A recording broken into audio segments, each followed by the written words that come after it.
Finally সেই দিনটা আমরা বেরোবো রাতেরবেলা। তো এখানে সব প্যাকিং অলমোস্ট কমপ্লিট হয়ে গেছে, আর যা লাগেজ হয়েছে তো কোথায় কি রাখবো কি করব কিছু বুঝতে পারছি না।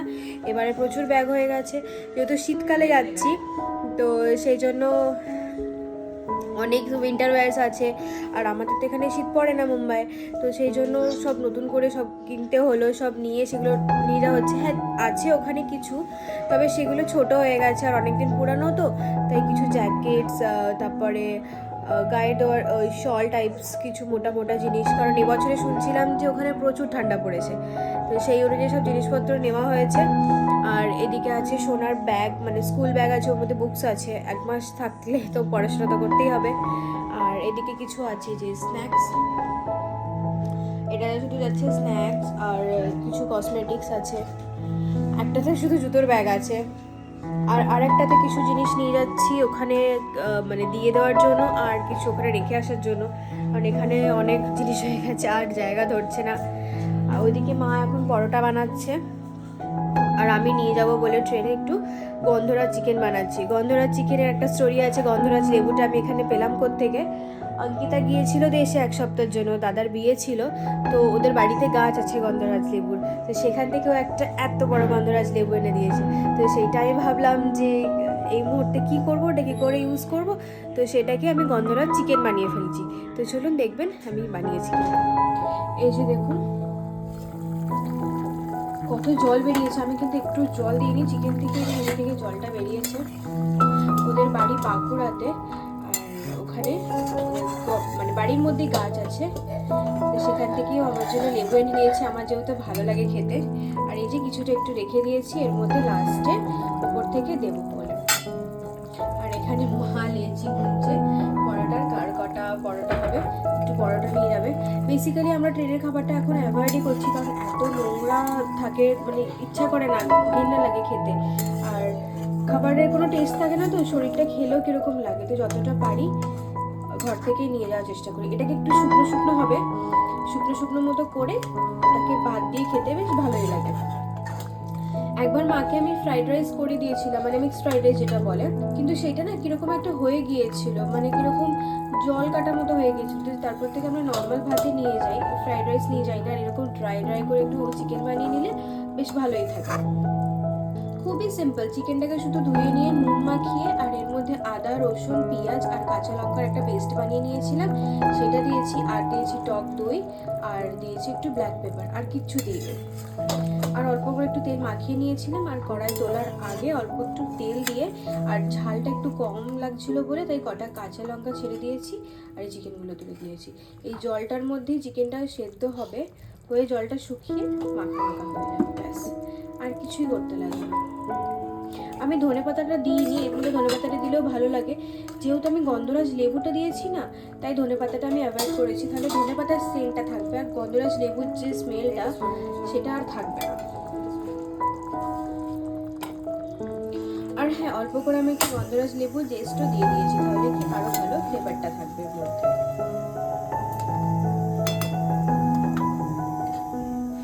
তো এটা আস্তে আস্তে হোক, আর কি বাকি আছে চলুন একবার কমপ্লিট করে নিই।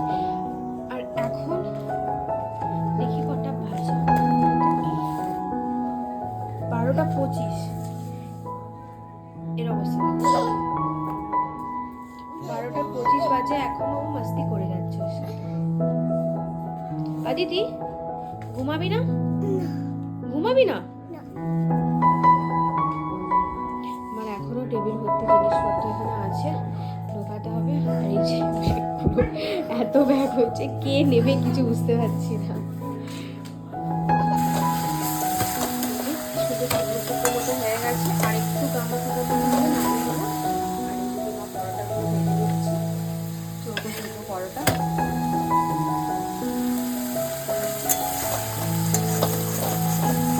লাল লাল করে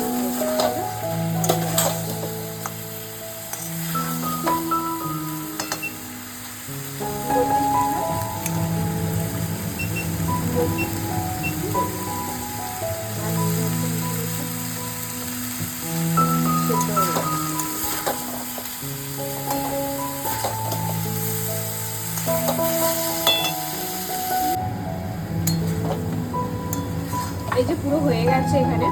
আর এই লেবুর রসটা দিয়েছিলাম, আর লেবু পাতাটা নেই, এই লেবুর এই টুকরোটা আমি দিয়ে দিয়েছি। এর মধ্যে খুব সুন্দর সেন্টটা তাহলে থাকবে। এখনো পর্যন্ত নতুন টি শার্ট পরেছে, সেটা দেখাতে এসছে। এখনো পর্যন্ত রাত হয়নি। এইভাবে এরকম শুকনো করে এটাকে আমি নিয়ে নিই।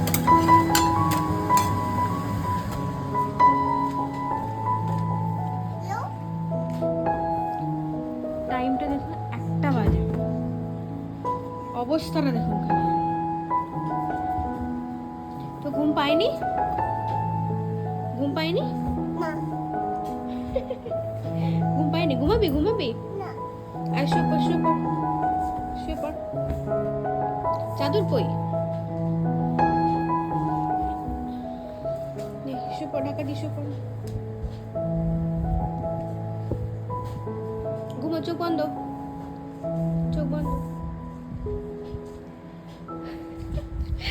নটাঙ্কি।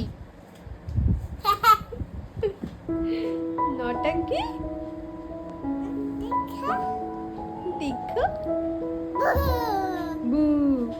আচ্ছা, গুড নাইট বলো সবাইকে। বাই বলো।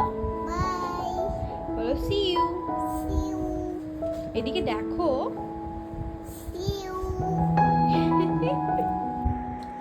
ফাইনালি সেই সময় 3টে বাজতে যায় প্রায়। এবারে আমরা বেরোবো। এই যে সব কটা ব্যাগ একসাথে রেডি হয়েছে, 10টা না 11টা টোটাল হয়েছে। তো বেরোবো আমরা। রেডি হয়ে গেছি, আর চোখ খুলে রাখতে পারছি না। কন্টিনিউ 2-3 দিন রাতে জেগে আছি, এত কাজ বাকি ছিল। তো খালি ভাবছি কখন গাড়িতে উঠে একটু চোখটা বন্ধ করবো। মা এখন মায়ের জুতো খুঁজে পায়নি। তোমার জুতো মনে হয় সুরাকে আছে। সব রাতেবেলা এত কাজের মাঝে সব গন্ডগোল হয়ে যাচ্ছে। চলুন নিচে নাবি এবার। ক্যাব বুক করতে হবে। ক্যাব বুক করতে ভুলে গেছি, ক্যাবটা বুক করে নিই। হ্যাঁ। এদিকে সোনাকে দেখে পুরো মনে হচ্ছে যে ক্রিসমাসে যাচ্ছে। এই যে রেড টি শার্ট আর সক্সটা গ্রিন সক্স। ও লজ্জায় মুখটা আর তোলেনি ওপর দিকে, শুধু প্যান্টটা হোয়াইট হয়ে গেলে ব্যাস একদম পুরো পারফেক্ট লাগতো। ক্রিসমাস ভ্যাকেশনে যাচ্ছে ও। কি বুক? হ্যাঁ, হয়ে গেছে।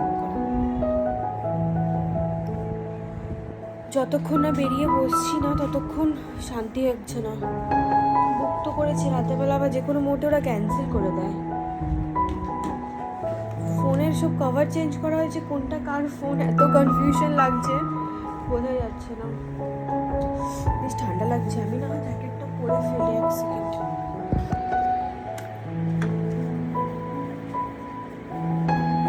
এবারে এখানে বেশ ভালোই ঠান্ডা পড়েছে।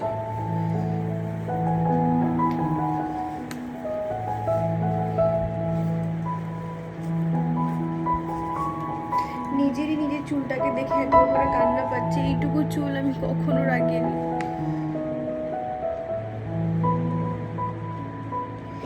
জীবনে ইচ্ছা ছিল যে একবার ছোট চুল করবো, তো ভাবছি সব চুল তো উঠেই যাচ্ছে, 2-4টে বেঁচে ছিল, করেই নি। কিরকম একটা আনকমফোর্টেবল লাগছে, এরকম জ্যাকেট ট্যাকেট পরি না তো, হেভি ফিল হচ্ছে পুরো। আমার ডার্ক সার্কেলটা দেখে বোঝা যাচ্ছে যে আমি কন্টিনিউ 3 দিন ঘুমাইনি, আর পাচ্ছি না।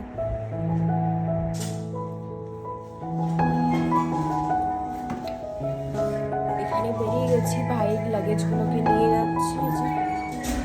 আগে এতদিন আমি নিয়ে যেতাম, এখন ও বড় হয়ে গেছে, এখন আমার দায়িত্ব শেষ, এখন ও নিয়ে যাচ্ছে। এদিকে সব লাগেজগুলো নিচে নামিয়ে নিয়েছে এক এক করে, আর এখানে দেখুন ড্রাইভার গাড়ির মধ্যে সব লাগেজগুলোকে তুলে দিচ্ছে। প্রচুর ব্যাগ হয়েছে, আপনারা তো দেখলেনই। এবারে ঠিক এই কারণগুলোর জন্যই আমরা ফ্লাইটে করে যাওয়াটা ছেড়ে দিয়েছি, কারণ এত ব্যাগ নিয়ে যদি আমরা ফ্লাইটে উঠি তো তাহলে ওখানে এয়ারপোর্ট থেকে লাগেজের সাথে সাথে আমাদেরকেও বার করে দেবে। আর এদিকে পাপা যাচ্ছে আমাদেরকে ছাড়তে, যেহেতু আমাদের মাঝরাতে বেরোতে হচ্ছিলো, তো সেই জন্য এত রাতে আর আমরা একা যাইনি, তো পাপাই যাবে আমাদের সাথে। আর এখানে প্রচুর ব্যাগ আছে, তাই আমরা সব গুনে নিচ্ছি যে ঠিকঠাক মতো সব কটা হলো কি না। আর প্রত্যেকটা পদক্ষেপে আমাদের এই গুনেই ব্যাগগুলোকে নিয়ে যেতে হবে, কারণ অগুন্তি ব্যাগ আছে এখানে, কমসে কম 10-12টা ব্যাগ হয়েছে আমাদের এই 3 জনের। এত ব্যাগ যে কী করে হয় কিছু বুঝতেই পারলাম না। 3 জনের কিন্তু 3টেই লাগেজ হয়েছে এক্সট্রা সব জিনিসপত্রের জন্য। আর যেহেতু শীতকালে যাচ্ছি, শীতের জন্য উইন্টার ওয়্যারস একটা ব্যাগে আছে, সব রকম ফুটওয়্যার আর যাবতীয় অনেক জিনিস আছে। তো আমি তো কিছু বুঝতেই পারছি না যে এত কি করে হলো। হ্যাঁ, তবে আরেকটাও লাগেজ আছে যেটার মধ্যে ওখানে নিয়ে গিয়ে জিনিস কিছু দিয়ে দেবো, তার জন্য নিয়েছি। কারণ আমরা ফ্লাইটে করে যেতাম বলে আর সেগুলো নিয়ে যাওয়ার সুযোগ হতো না। আগে আগে নিয়ে যেতাম, কিন্তু অত কি আর এখান থেকে এত দূর থেকে নিয়ে যাওয়া যায়। তাই এখানেই একটা অনাথ আশ্রমে আমি প্রত্যেক বছর 2বার করে সব জিনিসপত্র দিয়ে দিতাম। কিন্তু যেহেতু এবারে আমরা ট্রেনে করে যাচ্ছি আর একসাথে এত ব্যাগ হয়েই গেছে, তো সেই জন্য আরেকটা ব্যাগও বাড়িয়ে তার মধ্যে থেকে কিছু শাড়ি, কিছু ড্রেস বাগেরা আমরা সব নিয়ে নিয়েছি। শুধু শুধু পড়ে আছে, সে জায়গায় কিছু মানুষ তো পরলে তার ভালোও লাগবে।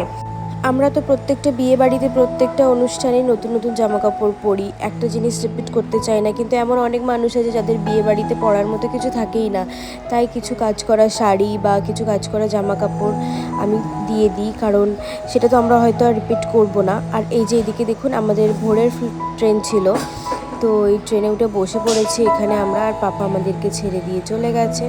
আর এই যে কদিনের চাপে কোনো স্কিন কেয়ার হয়নি, কিচ্ছু হয়নি। এখানে আমার মুখের অবস্থা খারাপ, আর নামেই যাচ্ছি, কোনো রকম গ্রুমিং কিছু করিনি, আইব্রো হয়নি, কিচ্ছু হয়নি। আর ওইদিকে মা আর ভাই চা বানিয়ে দুজন মিলে চা খাচ্ছে। আমার তো কিচ্ছু খেতে ইচ্ছা করছে না, গাটা কীরকম গোলাচ্ছে। আর এই যে দেখুন কি দারুণ লাগছে বাইরেটা। তো আমি এই সিনটাকে এনজয় করছি। এদিকে আমার শরীরটাও খুব একটা ভালো লাগছে না, তো চলুন আমি একটু রেস্ট নিয়ে নিই। আর এভাবেই আমরা কলকাতায় পৌঁছাই। ওখানে গিয়ে আবার দেখা হচ্ছে নতুন আরেকটা ভিডিওতে। তো আজকের মতো ভিডিওটা আমি এখানেই শেষ করলাম। দেখা হবে নতুন আরেকটা ভিডিওতে খুব শীঘ্রই।